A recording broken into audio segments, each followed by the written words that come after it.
Kamusta mga amigo? Pag-usapan natin ang realistic trade target ng Lakers ngayong off-season. Huwag na tayong tumingin sa free agency market dahil wala tayong masasabing free agent center na pwedeng mag-complement sa laruan ni AD o sabihin na natin maging upgrade sa kanilang lineup. Mayroon na lamang na $45,000 ang pwedeng gastusin ng Lakers bago masagad sa second apron. Kaya hindi talaga pwede mga amigo at ayaw din naman magpalampas ng Lakers dahil babayad sila ng malaking tax. Yun ang kanilang iniiwasan.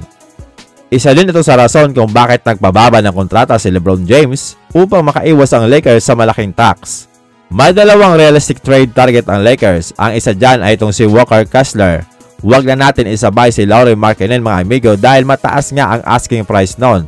Okay lang sana kung papayag sila na kunin si D'Lo o kaya si Rui Hachimura at sasabayan na lang ng draft picks. Pero mukhang malabo mangyari yun mga amigo dahil ayaw atang i-trade ng Utah Jazz itong si Lauri Markkanen. Ang pangalan na laging lumalabas sa trade rumors walang iba kundi itong si Walker Kessler. Si Walker Kessler mga amigo ay may salary lamang na aabot sa $2.9 million. So mababa lang yan mga amigo at maraming pangtapat dyan ang Lakers.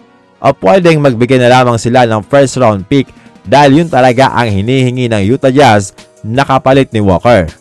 Si Walker Kessler ay pwedeng magiging malaking tulong sa Lakers sa pagprotekta sa loob ng pinta at saka maayos din itong pangbanggaan sa mga malalaking sentro ng kalaban. At saka good rebounder din ito mga amigo at bata pa. Si Walker Kessler mga amigo ay nag-a-average ng 8.1 points, 7.5 rebounds at 2.4 blocks. Ang problema lang dito ay Kessler, tumitira lamang siya ng 21.1% from beyond the arc. Kaya spacing talaga ang magiging issue dito ng Lakers. Ang isa pang realistic trade target ng Lakers na ayon dito kay Sen Deveney ng Heavy Sports na interesado daw ang Lakers na kunin ay walang iba kundi ang 25 years old center na si Wendell Carter Jr. Ang maganda dito kay Carter Jr. mga amigo ay maaasahan din siya sa opensa at may shooting din ito sa labas kung saan tumitira siya ng 37.4%, averaging 11 points, 6.9 rebounds at 1.7 steals per game. Ang trade package mga amigo ay makukuha ng Lakers si Wendell Carter Jr.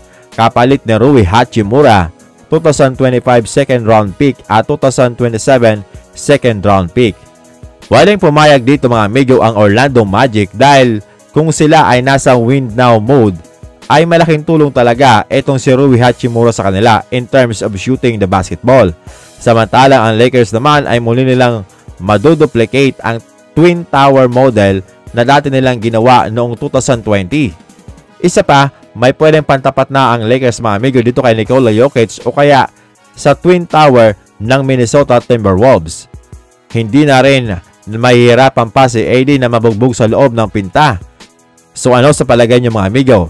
Sino kina Wendell Carter Jr. at Walker Kessler ang pwedeng kunin ng Lakers?